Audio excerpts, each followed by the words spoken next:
Hello friends, welcome to let's quiz. आज के इस वीडियो में हम लोग बात करेंगे सीटेट दिसंबर 2023 जो आपका यहाँ पे नोटिफिकेशन आई होप नवंबर में देखने को मिलेगा। तो यहाँ पे शाम 7 बजे डेली क्लास होती है ईवीएस की। तो यहाँ पे ईवीएस एनसीईआरटी कवर कराई जाती है पूरी अच्छे तरीके से, टॉपिक वाइज यहाँ पे सारी चीज़ें कराई जाती है। इसके बाद आपको दिन क्वेश्चन आंसर देखने को मिलेगा। तो इसलिए प्लीज़ अगर आप चैनल पे नए हैं तो प्लीज़ वीडियो को लाइक करके चैनल को सब्सक्राइब करके बेल आइकन प्रेस कर दीजिए, जिससे आपको नेक्स्ट वीडियो का नोटिफिकेशन मिलता रहे। तो दोस्तों यहाँ पे देखिए, जैसा कि मैंने आपको बताया है कि यहाँ पे किस तरीके से क्वेश्चन सीटेट में ईवीएस एनसीईआरटी में पूछता है, तो वो सारी चीज़ें मैं यहाँ पे कवर करा रही हूँ डेली शाम 7 बजे। हाँ, लेकिन यहाँ पे कुछ दिन मतलब 2-3 दिन जो कि मैंने क्लास नहीं ले पाई क्योंकि कुछ कारणवश था जो कि क्लास नहीं हो पाई। लेकिन अब डेली यहाँ पे शाम 7 बजे आपको देखने को ईवीएस की क्लास देखी, जो फर्स्ट पेपर का ईवीएस होता है वो एनसीईआरटी अच्छे से आपको करा दिया जाएगा। ठीक है, तो यहाँ पे आज का टॉपिक है रेशम का कीड़ा। तो रेशम का कीड़ा आखिर ये होता क्या है और सीटेट में किस तरीके से ये इस पर क्वेश्चन कैसे बनते हैं। ठीक है, देखिए इस तरीके से ये रेशम का कीड़ा होता है जो कि शहतूत के पेड़ पर देखने को मिलता है। इसके लार्वा इस तरीके से निकलते हैं जो जाली जैसा होता है। तो ये सब कुछ हम इस वीडियो में बात करेंगे। चलिए देखिए, सबसे पहला पॉइंट हमारा क्या है। सबसे पहला पॉइंट, इसका अध्ययन कौन मतलब इसका अध्ययन क्या है। तो ये सेरिकल्चर। अगर आपसे पूछ लिया रेशम का जो रेशम का धागा होता है, रेशम का जो अध्ययन किया जाता है वो किस में किया जाता है, तो वह सेरिकल्चर में। दूसरा पॉइंट आपका ये है, यह अपने मादा को कई किलोमीटर से उसके सुगंध से ही पहचान जाता है। तो दोस्तों यहाँ पे देखिए सीटेट में ये क्वेश्चन, ये जो एनसीईआरटी की लाइन है, ये पूरा एनसीईआरटी की लाइन, ऐसा कौन सा जानवर है जो कि अपनी मादा को मतलब अपनी मादा कीड़ा को उसके सुगंध से काफ़ी दूर रहती है, तभी उसके सुगंध से वो पहचान जाती है कि हमारा मादा कीड़ा जो है कि यहाँ पे इस जगह पे है। तो ये रही बात आपके यहाँ पे रेशम का कीड़ा, जो ऐसा रेशम का कीड़ा जो है कि यही अपने मादा कीड़ा को पहचान पाता है उसके सुगंध से। ठीक है, तो आप इसे नोट जरूर कर लीजिए क्योंकि सीटेट में ये बार बार पूछा जाता है, यही लाइन ही आपको देखने को वहाँ पे मिल जाएगा। नेक्स्ट पॉइंट, यह शहतूत के पेड़ पर पाला जाता है। अब हम चलते हैं नेक्स्ट क्वेश्चन पे। यहाँ पे अनीता की मधुमक्खी, देखिए इसके बारे में आपको अच्छे से हम बता दें पहले, तब हम जाके दूसरे क्लासेस दूसरी जो टॉपिक। यहाँ पे दोस्तों अगर आप मतलब ये चीज़ें हैं, आप सिर्फ शांति से इसके बारे में आप सुनते जाइए, जो चीज़ हम बताते जा रहे हैं उसे आप सिर्फ नोट करते जाइए। रेशम का कीट जो है, जो कि शहतूत के पत्तों पे देख ही रहे हैं कि यहाँ पे शहतूत के पेड़ पर इसे पाला जाता है। इस पे अरडी, ओक इत्यादि के पेड़ों पर इसे पाला जाता है। मतलब शहतूत के पेड़ पे तो पाला जाता है, लेकिन यहाँ पे इसको अरडी अरडी और ओक, अरडी और ओक, ये भी इत्यादि के पेड़ों पर पाले जाते हैं, लेकिन सीटेड में अक्सर करके आप यहाँ पे शहतूत के पेड़ पर लगाइएगा। फिर मादा जो रेशम होता है, वो कीट जो होता है वो सैकड़ों की संख्या में इसे यहाँ पे अंडे देती है, जो शहतूत की पत्तियों की निचली सतह पर चिपके होते हैं। देखिए इस तरीके से ये चिपके होते हैं। इसके बाद जो इन अंडों का जो सफ़ेद रंग होता है उससे क्या निकलता है, जैसे कि आपको अभी बताया, उससे लार्वा क्या निकलता है, लार्वा निकलते हैं।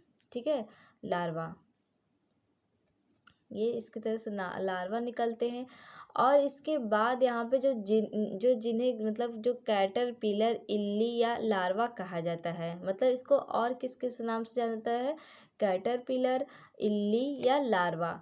और इसके बाद ये पेड़ की कोमल पत्तियों को खाते हैं, जो ये पत्तियां हैं खा जाते हैं, जो 4 से 6 हफ्तों में वृद्धि करके जीवन चक्र की अगली अवस्था में ये क्या करते हैं, ये प्रवेश करते हैं। तो ये 4 से 6 दिन इनको पूरा अच्छे तरीके से लगता है और इसके बाद ये अपने अगले अवस्था में प्रवेश करते हैं।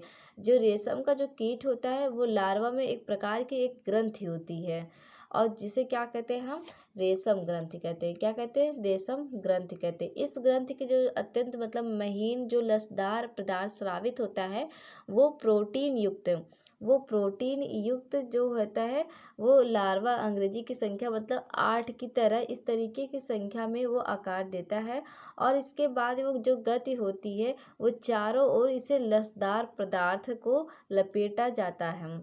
और पता है क्या, हवा के संपर्क में आने पर ये सूख कर, मतलब जब ये हवा इस तरीके से ये 8 के आकार में इसे सेव कर दिया जाता है, लेकिन जब ये हवा आता है और ये सूख जाता है, और ये क्या होता है, सूख कर रेशम के धागे मतलब रेशम के रेशे में ये बदल जाता है। इसी बीच लार्वा जो प्यूपा होता है, वो जो लार्वा होता है वो प्यूपा मतलब उसको प्यूपा भी बोलते हैं, प्यूपा में रूपांतरित हो जाता है। तरीके से ये पूरा रेशम का जो होता है ये सारा प्रोसेस इस पे बन जाता है। अब चलते हैं हम यहाँ पे, देखिए पहले बात करते हैं मकड़ी के बारे में। यहाँ पे देखिए मकड़ी से भी क्वेश्चन सीटेड में आपके पूछता है। तो यहाँ पे दोस्तों देखिए मकड़ी के यहाँ 8 पैर होते हैं, 1 2 3 4 5 6 7 और 8 पैर होते हैं। कितने पैर होते हैं? 8 पैर, क्योंकि ये पूछता भी है। और क्वेश्चन ये पूछता है ऐसा कौन सा कीड़ा है जो समूह में नहीं रहता है? तो ये क्या कौन सा है? ये मकड़ी। मकड़ी जो है कि ये समूह में नहीं रहता है, ये खुद अपना जाल बनाती है और उसी में ये मर जाती है। और देखिए यहाँ पे पहला पॉइंट, कीट वर्ग का एक अपवाद है। दूसरा पॉइंट, इसके 8 पैर होते हैं। तीसरा पॉइंट, यह समूह में नहीं रहता, लेकिन ये सबसे ज़्यादा करके पूछ जाता है। मान लो ये क्वेश्चन 8 पैर वाला कभी कभी ऐसा मतलब पूछ लिया, नहीं तो ये ज़्यादा करके 8 पैर मतलब समूह में ही नहीं रहता है। रेशम कीड़ा आपको बता ही दिया। और इसके बाद देखिए अनीता की मधुमक्खी, आपको देखिए यहाँ पे एनसीईआरटी पढ़ेंगे तो ये आपको देखने को मिलेगा अनीता की मधुमक्खियाँ। इसके देखिए इस तरीके से ये मधुमक्खी होती है। और इसके बारे में ये देखिए एनसीईआरटी का पेज मैं लेके आई हूँ आपके सामने। एनसीईआरटी का पेज है जो कि अच्छे से आपको दिख रहा होगा। एक मिनट, हाँ देखिए यहाँ पे देखिए स्कूल से मधुमक्खी पालन तक आपको दिया है। हमारे इलाके में बहुत सारे लीची के पेड़, लीची के फूल मधुमक्खियों को लुभाते हैं, इसलिए यहाँ लोग मधुमक्खियों को पालकर शहद बनाने का काम करते हैं। मैंने सोचा है कि क्यों न मैं भी यह काम कर लूँ। तब मैंने गांव में मधुमक्खी पालने के एक सरकारी फॉर्म में यहाँ पे जो कोर्स में भाग लिया। कोर्स में भाग लेने वालों में अकेली लड़की थी। ट्रेनिंग ने मुझे पता चला कि अक्टूबर से सितंबर, देखिए ये क्वेश्चन आपसे पूछता है कि अगर आपसे एग्जाम पूछ लिया कि मधुमक्खी का पालन जो समय होता है वो कब होता है, तो ये अक्टूबर से दिसंबर तक का ये मधुमक्खियों के अंडे देने का समय होता है। मधुमक्खी पालन शुरू करने का सबसे अच्छा समय यही होता है। जैसे देखिए अक्टूबर से सितंबर, ये नोट आप इसे कर लीजिएगा, ठीक है। यहाँ पे देखिए एक राज, मैंने किसी को बताए बिना यहाँ पे मोटर बाइक चलाना भी सीखा। बहुत बार चोट लगी पर मजा आया। इस तरीके से यहाँ पे एनसीईआरटी वो सब कहता रहता है। और इसका देखिए क्वेश्चन भी आपसे कर रहा है, क्या तुमने किस रंग का शहद देखा है? क्या तुम्हारे घर में शहद इस्तेमाल होता है? किस किस काम के लिए? इस तरीके से ये क्वेश्चन भी आपसे पूछ सकता है। यहाँ पे देखिए हर छत्ते में एक रानी मक्खी होती है।